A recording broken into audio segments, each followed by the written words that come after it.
I'm here with my wonderful friend, General Tom Kolditz. General Tom, love working with you, and I've known you for so many years. You did a spectacular job of leading leadership development at West Point for the Army. And what you're doing now is mind-blowing to me in terms of how good it is.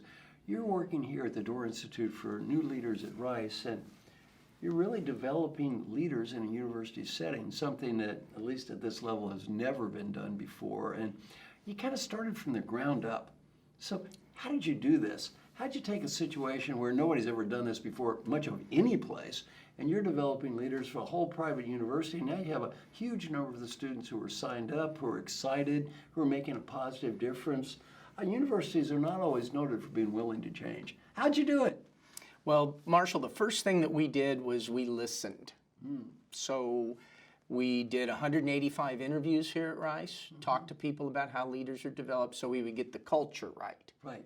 Once we got the culture right, we had to have a plan that was excellent enough that it would be accepted at a top 20 university.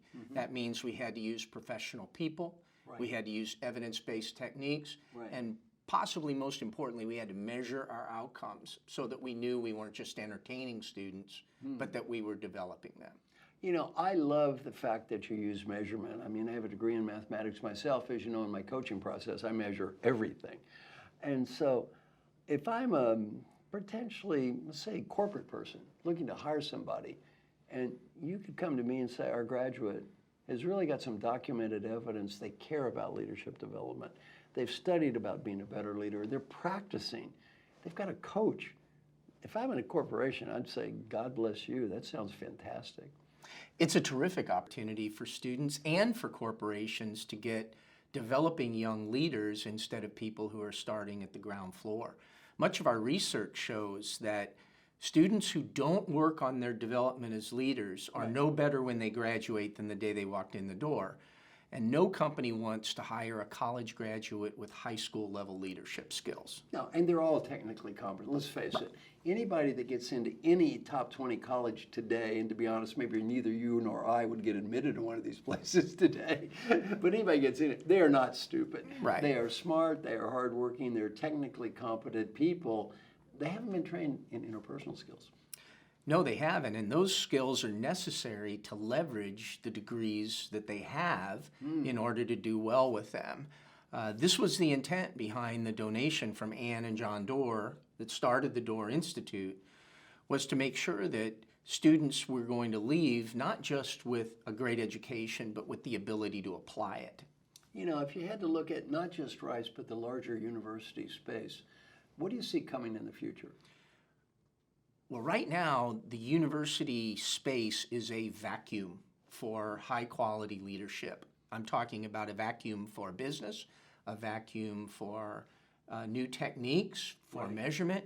And most universities that we talk to, and we talk to a lot of them, are very eager to get some meat behind their mission statement, because universities all have developing leaders in their mission statements. But they don't really know how to do it at high quality. And that's what the Doerr Institute wants to do, is to give away everything we've learned, to just give it all away so that other universities can improve their posture with respect to leader development.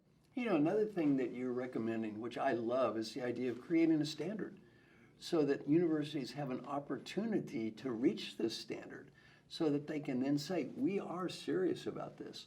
We are making a leadership development effort. We are developing future leaders. Can you talk a little bit about that? I can. So in the Army, I learned that having high standards drives behavior. Totally. And so we're going to be able to articulate through third parties serious standards for leader development in higher education so that people understand what excellence looks like and how to achieve it. And I think we're going to find that universities are very eager to up their game. I completely agree with you. Once they see the standard is there, and here is a bar, you either do or do not qualify to go over that bar, a lot of them are going to want to go over that bar. Now let's look at the future of the Doerr Institute for New Leaders. Where do you see your future? Well, for the past 4 years, we've been working on creating a great example here at Rice. So we're working with about 40% of the student body. We're using only professional people. We're getting great effects. We're able to double the leader identity of the students who work with us, double it in magnitude. Yeah, I've seen the numbers. They're amazing. Right. So now we're shifting externally. We want to help other colleges and universities that want to learn from where we've been and what we're doing. And consequently, we're reaching out to every university that wants to improve their leader development to a professional level. I love what you're doing. In my own life, I give everything away. All my coaching, all my material, all that stuff, it's all for free. And what's the worst that can happen? People get better. I love what you're doing because you're not just sitting there saying, we're trying to help Rice. We're trying to help Rice help the world. Well, we are. You know, colleges and universities in the United States graduate 2.2 million people a year. And right now, the vast majority of those individuals have not improved their capacity to lead. If we fix that, we can change leadership nationwide and globally. And, you know, one thing, as you know, there's the upcoming Thinkers 50 Award for the most influential coach in the entire world, and you are one of the 8 people that's on the final list for that, which, by the way, I think is completely well-deserved for the impact that you're making on a very, very large group of people. And the other thing, the impact you're making, not just today, the impact you're making, it's going to go beyond your lifetime and my lifetime. The impact you're making on the future. So thank you so much. Honored to know you. Thank you very much, Marshall.